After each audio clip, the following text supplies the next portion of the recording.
Salut Bernard. Salut. Tu vas bien? Oh, t'as vu bien. le taxi, il est bizarre qui vient de passer là. Oui, il a un drôle de couleur. Et puis t'as vu, on est encore chargé comme des mules. Ça change pas.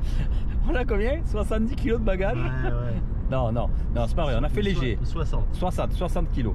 Parce qu'on est à Istanbul en Turquie. Et ouais, on retourne sur les terres du championnat d'Europe d'Amandine.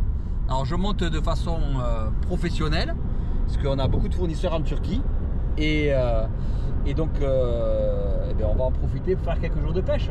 Oui. On va retourner sur les terres de Marmara. Voilà. Donc vive la Turquie, nos amis turcs là. Un très beau pays que j'adore, avec des infrastructures routières extraordinaires. Bon, ils conduisent un peu difficilement, tu verras, tu vas apprécier, tu verras. Pour tu vas l'instant, aimer ça va. Allez, on va rejoindre mon ami Jack Bueno et Sua et Sabri à l'usine. On va faire un check-up là sur une livraison. On va contrôler la qualité. Et après, on dort à Istanbul et demain matin, on part direction Erdek. Ensuite, on va faire une journée de pêche. Après, on descendra sur Izmir, où là, on a 3 fournisseurs. Où là, on va là aussi checker pas mal de choses et des nouveaux produits qu'on vous prépare. Et ensuite, on remontera à Erdek. On repêchera 1 ou 2 jours à Erdek. Et ensuite, on rentrera pour visiter Istanbul. Et on va essayer de vous faire partager ça en vidéo. Voilà. Ben écoutez, j'espère que vous allez vous régaler, Bernard. Enfin, j'espère qu'on va se régaler aussi. Bon, ça sera pas le trip de chasse d'enfer, hein, mais on va voir si on trouve des champignons. Voilà, non, là tu trouveras pas de champignons ici, c'est sûr. Allez, bonne vidéo les petits, bye bye. Voilà notre destination finale, Turan, avec au loin là-bas Marmara. C'est les terres où ont eu lieu le championnat d'Europe avec Amandine et on va essayer d'y passer quelques petites chasses. Bonne vidéo les petits. Alors, on a pris des petits bungalows, hein Bernard? On n'est pas bien là? Ouais, on est à Turan, au nord de Katlar. Et c'est quand même bien parce que regardez, on a même les canards qui sont là. Regardez, les oies, les canards, tranquille. Hein? On n'est pas bien là? Pour passer un petit moment. Et ouais, c'est la nature. Je vous conseille vraiment. Ici, c'est vraiment très très joli. Hein. La réglementation en Turquie pour les étrangers est très complexe et c'est très difficile d'obtenir les autorisations. Mais comme nous y allons pour des raisons professionnelles, eh bien on passe ça sous le test de matériel, ce qui nous donne les autorisations. Et encore, on y va hors saison de façon à ne pas être embêté. Mais voilà, il faut le savoir, c'est complexe et c'est dommage parce que c'est une très belle mer, difficile mais vraiment sympa. Vous verrez que la mer est un peu différente de celle que vous connaissez. On a l'impression de pêcher dans des énormes moulières, mais c'est agréable, il y a un peu de poisson, on prend du plaisir et de toute façon, à être sur place, autant faire les tests. Bon alors Bernard, écoute, nous y voilà. Voilà, notre petit terrain de jeu, ça va aller hein. On a de quoi faire. On va aller s'amuser un peu.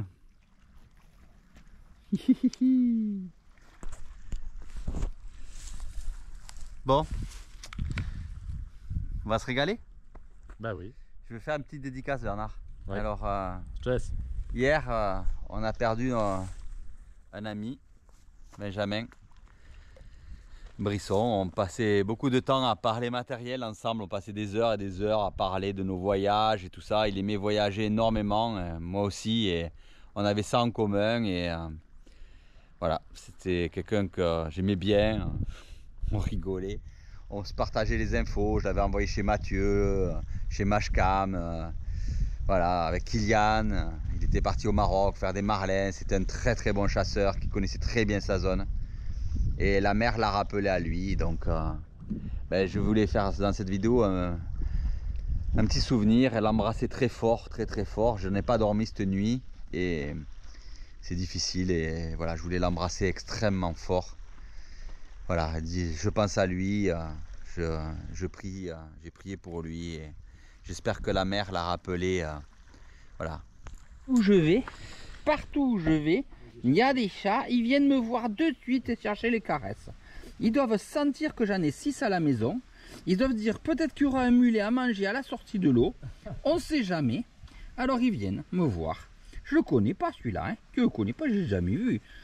Tu es beau, toi. Hein. Oh oui. Oh. La mer nous récompense toujours quand on va dans l'eau. Il se passe toujours des choses sympas. Regardez ce magnifique coquillage sublime. Il y en a plein partout là-bas parce que les fonds sont très sableux. Et donc de ce fait, il y a beaucoup de coquillages. Bernard, nage de mer. Et là, regardez, je croise un poisson exceptionnel. Ça fait maintenant 50 ans presque que je chasse, 48 ans que je chasse, et je n'avais jamais eu la chance de croiser un tel poisson, un ange de mer. Autrefois, ce poisson était commun sur l'ensemble du littoral européen. Aujourd'hui, c'est un poisson qui fait partie des poissons les plus menacés de la planète. Ce requin, plat, qui peut mesurer jusqu'à 2,50 m, a longtemps été une espèce emblématique de la Méditerranée, avant de peu à peu sombrer dans l'oubli collectif. Il a par exemple donné son nom à la baie des Anges, une zone marine qui se situe entre Nice et le Cap d'Antibes. Après un premier effondrement de la population en 1970, il est placé sur la liste des espèces de faune protégées en 1979 lors de la Convention de Berne. En 1995, sa pêche devient réglementée en Méditerranée, puis totalement interdite. Malheureusement, il fait partie des 100 espèces les plus menacées de la planète et il en sort malgré tout à cause des chalutiers, plus de 20 tonnes par an sur les pêcheries françaises. C'est un malheur quand on voit la beauté de ce poisson qui vit entre 0 et 200 mètres de fond. Toutes les espèces du genre Scatina sont communément appelées anges de mer ou requins-anges. Sa tête est ovale ou ronde, les yeux sont situés sur la partie dorsale et ne présente pas de paupières. La bouche proactile est située à l'avant de la tête. Les mâchoires sont munies de petites dents très coupantes. La journée, l'ange de mer se camoufle sur le fond, en partie voire totalement enterré dans le sable, la boue ou plus rarement dans les herbiers. Parfois, seuls les yeux sont visibles. Discret, il est capable d'accélération fulgurante pour capturer une proie à proximité. Lorsque vient la pénombre, il part chasser en nageant à proximité du fond. Quasiment invisible la journée, c'est très difficile de pouvoir l'observer. Les anges se nourrissent principalement de poissons plats ou d'autres espèces benthiques, mais ils peuvent capturer des raies, des crustacés et des mollusques. Un cormoran a déjà été retrouvé dans l'estomac d'un spécimen. Ils vivent dans les eaux profondes l'hiver et se rapprochent des littoraux au printemps. Je sais pas, il est parti. Un énorme ange de mer. Je l'ai jamais vu de ma vie. Un truc énorme, comme ça. Un requin. Elle est énorme. Non, je l'ai attrapé par la queue. Oh, tu verras cette vidéo de fou. C'est un truc de fou, un ange de mer, j'en ai jamais vu de ma vie. Je sais qui c'est qui me l'envoie celui-là. Je sais qui c'est qui me l'a envoyé celui-là. Merci Benjamin. Incroyable, putain. Un truc comme ça. Je suis descendu, j'ai nagé à côté, puis après je l'ai attrapé par la queue, mais là il est parti trop profond. J'ai pas pu te le montrer. Un truc de fou. Bon, j'ai vu quelques grosses perlées, mais elles rentrent dans des trous impossibles, j'ai pas réussi à les faire. Moi j'ai juste vu tout à l'heure de la manche beaucoup en surface, je suis descendu, mais c'était raflé comme ça. Allez, on essaye d'aller monter jusqu'au cap, on verra bien. En fait, tout le début c'est pourri, là ça commence à être plus mieux, ça va être de mieux en mieux en avançant. J'ai vu deux sards, là je vais regarder si je fais la perlée quand même, j'ai vu le perlé. Je vais voir celle-là assez grosse, elle est rentrée dans un trou minuscule, hein, Ce qu'on n'avait pas prévu au mois de novembre, c'est que la station balnéaire de Turane est totalement fermée, puisqu'il n'y a plus de touristes. Et du coup, il n'y avait qu'une petite épicerie et aucun restaurant d'ouvert.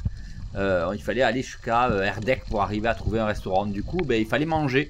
Donc, tant pis, mais il faut qu'on fasse du poisson, parce que sinon, le soir, on ne mangeait pas. Surtout que là, on est parti juste 2 petites heures pour pêcher, et on n'avait pas beaucoup de temps.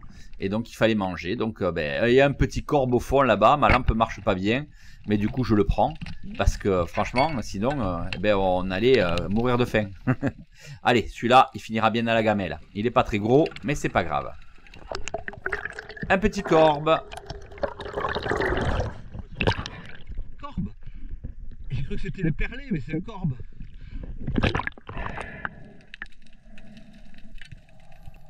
Et je trouve une épave, donc je me dis, des fois, ça peut attirer un peu de poissons. Vous voyez comme les fonds sont bizarres avec ces ces structures comme ça, qui ressemblent à des structures volcaniques, comme si c'était de la lave en fusion qui était rentrée dans l'eau. C'est vraiment très très joli. Et oh, belle perlée là qui passe. Bon, après, il faut minimiser. On n'est que 2 à manger. Il faut faire 4-5 poissons histoire d'être tranquille. Et voilà. Mais elle n'attire pas de poissons malheureusement. C'est désert. C'est de belles images. Mais voilà. C'est pas toujours sur les postes comme ça que l'on trouve le poisson. Alors on insiste un peu. On voit les bécofinaux qui rentrent. Beaucoup de bécofinaux sur cette zone qui se nourrissent de plein d'invertébrés qui sont accrochés dans les moules. Vous verrez que c'est tapis de moules en surface. On a été surpris de ne pas avoir beaucoup plus de dorades d'ailleurs. Mais bon, on était fin de saison, peut-être que le poisson n'était plus là. Hein. C'est toujours pareil. Hein. En début de saison, l'eau était froide, le poisson n'était pas là. En fin de saison, l'eau commençait à se refroidir et le poisson était peut-être parti. Peut-être qu'en été, il y a beaucoup de dorades. Et c'est sympa parce qu'on peut croiser des bonites, des loups, beaucoup de petites manges, hein, beaucoup de petits labres, de perlés. La perlée, c'est la lasagne, hein, ils l'appellent comme ça là-bas. Regardez, belle perlée là aussi qui passe. Vous voyez, on va la laisser tranquille. Des bécofinaux, des gros sards, du loup. Voilà, il y a quand même différentes espèces qui sont prenables. Et l'emblème de la région, c'est le corbe, puisque c'est vraiment une zone où il y a des corbes magiques ici. Et c'est ce qu'on va chercher, vous verrez dans la 3e vidéo, vous allez voir une très belle prise de corbe, superbe prise de corbe. Dans la 2e vidéo, vous verrez des bonites, dans la 3e vidéo, vous verrez des corbes, dans la 4e vidéo, vous verrez des corbes et un peu de loup. Mais là aussi, il faut savoir chasser à l'indienne, hein, à ras du bord. Vous voyez toutes les moules qui accrochées aux cailloux, on s'attendrait à avoir beaucoup de dorades et beaucoup de sards. Et non, peut-être que c'était un peu tard dans la saison. On ne trouve pas ces poissons, c'est bizarre. Alors oui, il y a des bécofinaux, ça il y en a. Mais la chasse en surface, comme ça, vous savez que c'est toujours une chasse difficile. La caméra est 3/4 du temps hors de l'eau. Mais par moment, on trouve du poisson. Et dans très peu d'eau comme ça, comme il y avait beaucoup de manges, on peut croiser des loups et des bécofinaux. C'est principalement les 2 poissons en surface que l'on croise. Et là, en l'occurrence, il y a un joli bécofinaux. Je suis avec un fusil 1.1 noir, double sando de 14. Il est un peu loin, je tente le tir. Ah, il a tourné au dernier moment, il a évité ma flèche. Dommage, j'aurais pu le faire, mais c'est pas le cas. Mais juste un peu plus loin, ben voilà, qu'est-ce qui va arriver? Un loup. Et c'est rigolo parce que je vais être content d'avoir fait mon loup et pas content de l'avoir fait. Je vous explique pourquoi. C'est qu'en fait, je le laisse venir tranquillement. Je suis en surface, je fais un agachant de surface, je le laisse venir, il rentre, il tourne, je le prends. Et là, je vais le tuer, je vais l'accrocher à ma bouée. Et bien, une fois que j'aurai fait cette opération d'accrocher mon poisson à la bouée, j'ai un gros tassagal de 4 kg, caméra éteinte, qui va passer à côté de moi. Et oui, des fois, c'est comme ça. Je pense que le tir et le poisson en mouvement l'avaient attiré. Et j'en avais déjà vu un pendant le repérage de la compétition. J'avais vu un beau tassergal. Et là, ça a été pareil. Mais je l'ai vu à un moment où malheureusement mon fusil était désarmé et j'ai pas pu le prendre. Mais encore une fois, c'est un beau poisson à manger. Donc c'est parfait, un joli loup. Je sais pas ce qu'on aurait fait de tassergal de 4 kg. On aurait dû le donner. Donc autant respecter le poisson. On aura donné pas mal de poissons quand même à notre propriétaire. Et là, regardez, ce sont des beaux bécofinaux hein, qui nagent là. Ils sont magnifiques. Mais j'ose pas sortir. C'est des moments difficiles de la chasse, ça, à l'indienne en surface. Parce que si vous dépassez du caillou, le poisson vous voit et s'en va. Il faut savoir rester en retrait, cacher son fusil pour essayer de saisir l'opportunité de pouvoir tirer le poisson. Mais c'est pas facile du tout, hein, parce que ils sont loin, voilà, et je tente le tirage, je l'ai manqué. Oh là là, pourtant celui-là, il était beau, hein, c'était vraiment un très beau bécofino. Mais c'est comme ça, c'est la chasse. Je l'ai raflé, bordel. Eh oui, je râle tout le temps, ne vous y cherchez pas. Hein. Et là, regardez, des fois, ils viennent tellement près qu'on les prend pas. Voilà, ça aussi c'est un truc, c'est que voilà, les bécofinaux vont rentrer tellement près que je vais avoir du mal à diriger mon fusil parce qu'il était trop grand. Enfin c'était un 95 hein, mais il était un peu grand et du coup je le cache derrière la pierre. Je sais que le bécofino va sortir. Voilà, il sort, je m'avance un peu pour bien me positionner, je sais pas trop comment tirer. Il se cache, il réapparaît, c'est aïe, ça va être difficile, ça va être compliqué cette histoire de pouvoir arriver à le prendre. Ils sont là là, juste devant moi, le petit, non, je veux le gros. Ça aussi, toujours la goulte, comme on dit, vouloir avoir le gros. Là, pourquoi j'ai pas tiré là? Vous me expliquez pourquoi j'ai pas tiré? Parce que je voulais le gros. Mais, et là, pourquoi tu tires pas, Stéphane? Et voilà, t'as bougé le fusil, ils sont partis. Que tu es mauvais dans cette chasse. C'est vrai que c'est pas la chasse de prédilection, ma chasse de prédilection, hein, c'est la chasse à trous. Je maîtrise pas l'indienne aussi bien. Bon, surtout, c'était quand même pas des poissons énormes, donc voilà, j'insiste, ils sont là devant moi, mais ils ne reviendront pas malheureusement. C'est comme ça, c'est manqué, ça arrive, c'est des choses qui arrivent. Et là, le poisson a aussi le droit de s'en sortir, sinon ça serait pas rigolo. Et là, regardez, ils reviennent sur le côté. Je me dis, allez, peut-être la méduse me gêne dans le champ de vision. Je regarde à gauche parce qu'il y en avait de nouveau à gauche. En fait, je sais pas me décider entre la droite et la gauche, les poissons qui sont à droite et à gauche. Et du coup, ben voilà, ben je fais rien. C'est compliqué. Là, c'est un marbré qui apparaît. Oh là là là. Et lui, il a vu la mort. Hein. Il est parti comme une fusée. Il était beau. Hein. C'était un beau marbré. Hein. Mais bon, voilà. Là, il a décidé de fuir. Allez, je vais prendre une perlée quand même. Hein. Il faut qu'on mange. Hein. Alors là, c'est un peu plus facile parce qu'elle est en train de grignoter. Elle me voit pas m'approcher. Je la tire, je peux la prendre. Il y en a beaucoup. Ce sont des beaux poissons. Il y en a énormément. Et en plus, c'est des poissons qui sont très très bons à manger, les lasagnes. Surtout que là, dans cette région, ils ne mangent pratiquement que des invertébrés. Donc, ils sont très très très bons à manger gustativement. C'est un régal. On a sorti les filets et on s'est régalé. Énormément de méduses aussi présentes dans les mers de Marmara. Hein. C'est beaucoup. Et Bernard, lui, insiste à l'agachon. Hein. Il m'a piqué mon roller 105. Après, je récupérerai mon roller les 2 autres journées. Oh là là, cette lasagne. Regardez. Regardez comme elle est grosse. Oh, magnifique. Ah ouais, superbe. Hein.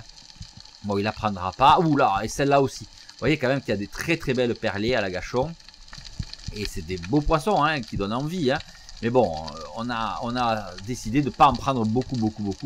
Il va quand même se faire plaisir sur une belle, hein. S'il peut, c'est normal. Hein. Là, elle sort et il la manque. Dommage, elle a été plus rapide que lui. Eh oui, c'est ça, la chasse sous-marine.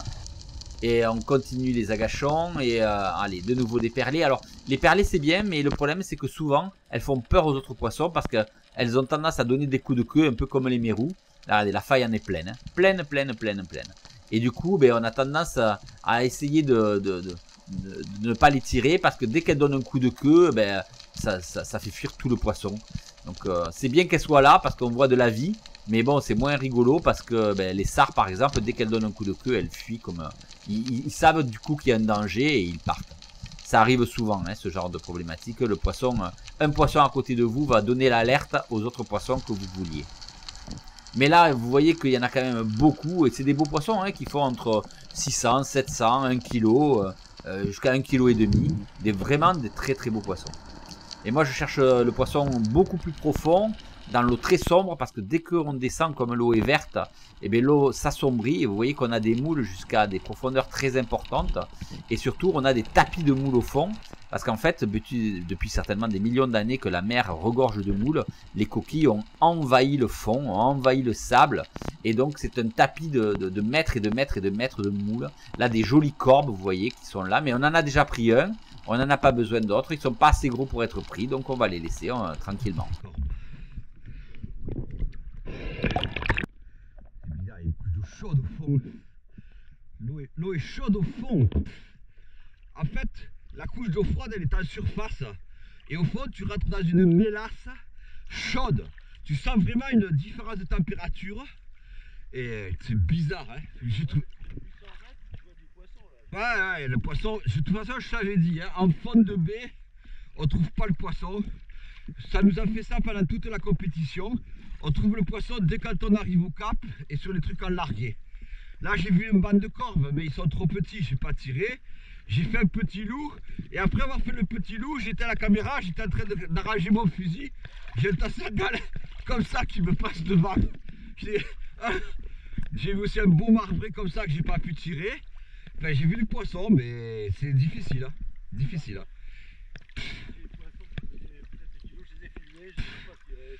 Ouais, mais quel poisson? Je sais pas si c'est... ça doit être des vieilles. Ouais, c'est les perlés. Les perlés, il y en a beaucoup. J'en ai fait de petites pour manger ce soir. Voilà, un petit corbe et un petit loup pour manger ce soir, c'est tout. Mais là, il y a Il y a obligatoirement le poisson, mais il faut le trouver, c'est toujours pareil, c'est pas facile. Je fais des agachons, tu crois? Écoute, moi j'ai vu quand même pas mal de poissons à l'agachon. Hein. Par contre, il nous reste peut-être pas grand chose. Non, là c'est sûr qu'on va rentrer, il fera nuit, hein, ça c'est sûr. Hein. Moi je pense que franchement, pour aujourd'hui, je vais m'économiser, je vais commencer à rentrer tranquillement. Fais encore quelques agachons, regarde. On n'a pas le temps de monter sur les pierres là-bas, tu vois. Ils sont trop loin. On n'a pas de bateau, c'est très compliqué. Mais moi je vais commencer à rentrer, hein, parce qu'avec ma cheville, je préfère me protéger. Mais ouais, mais là c'est magnifique. Là le sec il est magnifique, on devrait trouver les gros corbes, c'est obligé. Eh oui, moi j'étais venu ici principalement pour ça. Je voulais faire quelques gros corbes. Je devrais attendre la 3e journée pour faire des gros. Vous allez voir tout ça en vidéo. Parce qu'on a eu des conditions météorologiques aussi très difficiles. Et puis entre les chasses, on avait des journées de travail à l'usine. Et énormément de magnifiques méduses. C'est vraiment un joli spectacle, vous voyez. Mais au final... de route avant de rentrer. Mais bon, la pêche est faite. Pour ce soir, on a de quoi manger. On aura notre repas. Regardez, loup, perlet, corbe, c'est parfait. On est 2, on a 3 poissons, c'est parfait.